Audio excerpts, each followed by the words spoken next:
US and Israeli strikes are continuing for a third day in Iran as Tehran launches retaliatory strikes of its own, spiraling in the wider region.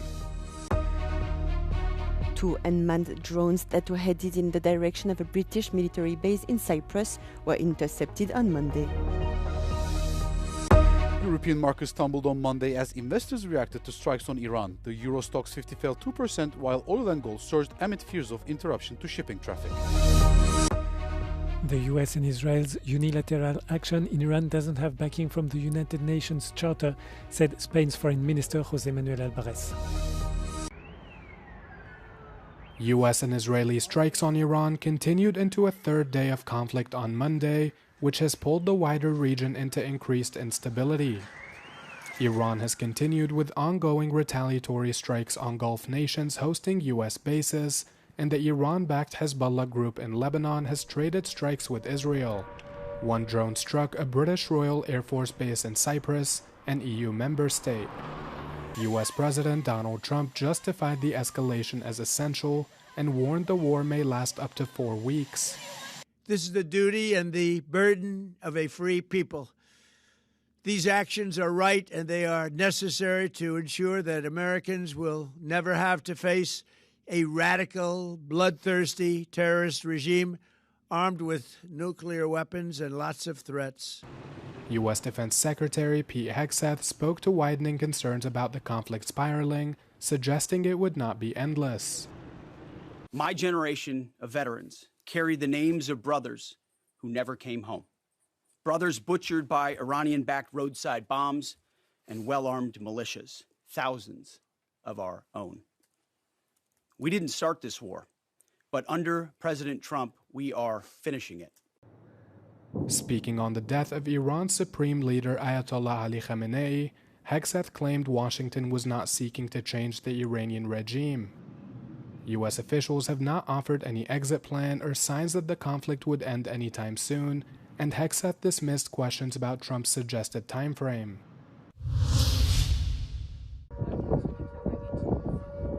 Two unmanned drones that were headed in the direction of a British military base in Cyprus were intercepted on Monday, a government spokesperson has said.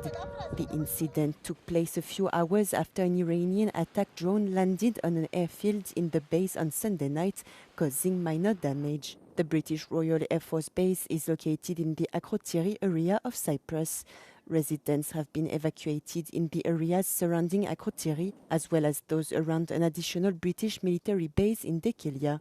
Μετά τις απρόκλητες επιθέσεις στο έδαφος της Κυπριακής Δημοκρατίας, διαβεβαίωσα τον κύριο Πάλμα ότι η Ελλάδα, καθ' όλη την διάρκεια της παρούσας κρίσης, θα συμβάλλει με κάθε δυνατό τρόπο στην άμυνα της Κυπριακής Δημοκρατίας, ώστε να αντιμετωπιστούν οι απειλές και οι παράνομες ενέργειες στο έδαφος της. Paphos International Airport was also evacuated as a precaution. The Greek government has since sent 2 frigates and 2 F-16 fighter jets to support defense operations on the island. The Cypriot government has reiterated that its own role is limited to humanitarian assistance and it is not taking part in any military operations. Θέλω να είμαι σαφής. Η πατρίδα μας δεν μετέχει με ιονδήποτε τρόπο κι ούτε προτίθεται να αποτελέσει μέρος οποιασδήποτε στρατιωτικής επιχείρησης. Παραμένουμε προσιλωμένοι στον ανθρωπιστικό ρόλο τον οποίον υπηρετήσαμε όλο αυτό το διάστημα, πάντοτε ως μέρος της λύσης και όχι του προβλήματος και θα συνεχίσουμε να λειτουργούμε με την ίδια υπευθυνότητα. In just a few days, the UAE has faced an unprecedented wave of drone and missile attacks. The UAE Ministry of Defense says Iranian forces have launched 165 missiles, 2 cruise missiles, and 541 drones since February the 28th. Most were intercepted, 152 ballistic missiles and both cruise missiles were destroyed, along with 506 drones. But some did get through. 35 drones fell inside the country, causing material damage, and 21 struck civilian areas. the human cost has been stark. 3 people were killed and 58 others were injured. Debris for interceptors caused further damage to homes and property. And just behind me, the hotel was struck by a drone last night, a reminder of how close the attacks came to residential and civilian areas. Officials say the UAE's air defences remain fully operational and ready to respond to any further threats, but they warn the danger is far from over. Behind me, the Palm Jumeirah looks peaceful and calm now. That's a stark contrast to yesterday.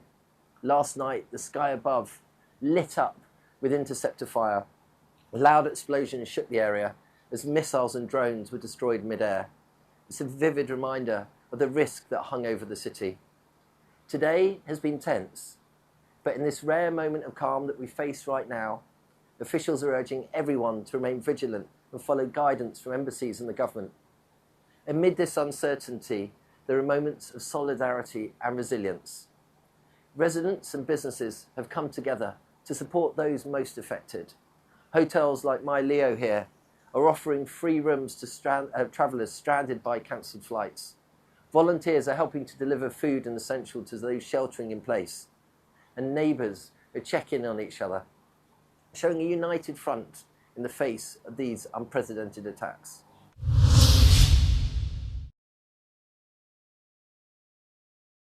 For the 3rd day in a row, people in Qatar woke up to multiple early morning Iranian missile attacks, which were seen intercepted right above where I'm standing in Doha's West Bay district in the city center, which would normally be bustling with traffic at this time of day.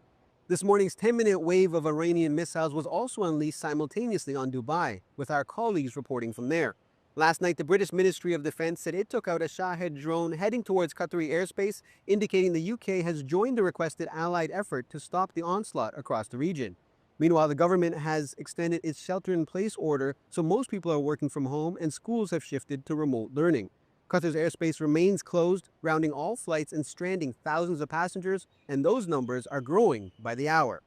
Qatar continues to be on high alert. Residents are staying off the streets as mobile national alerts are urging them to do so.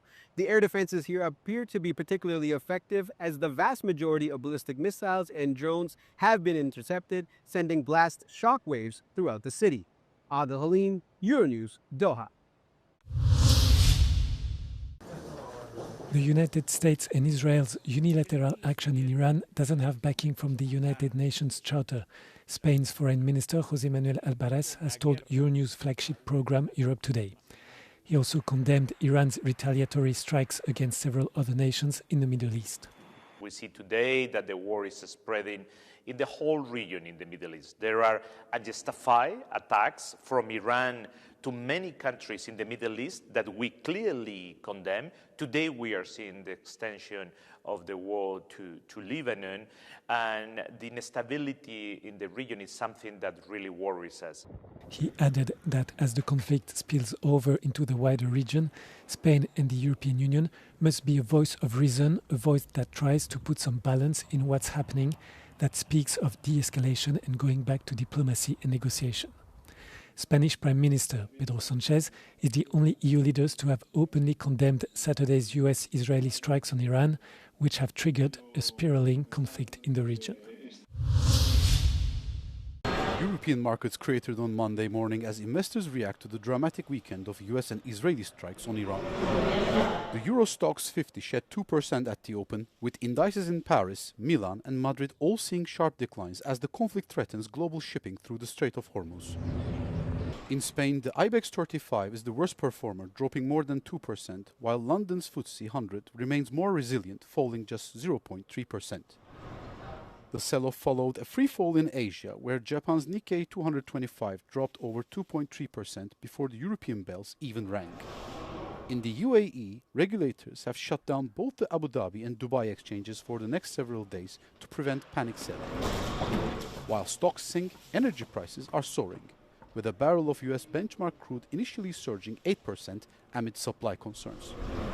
Assets considered safe are also on the rise, with gold up 2.5% and silver climbing by 2% as the market braces for further escalation.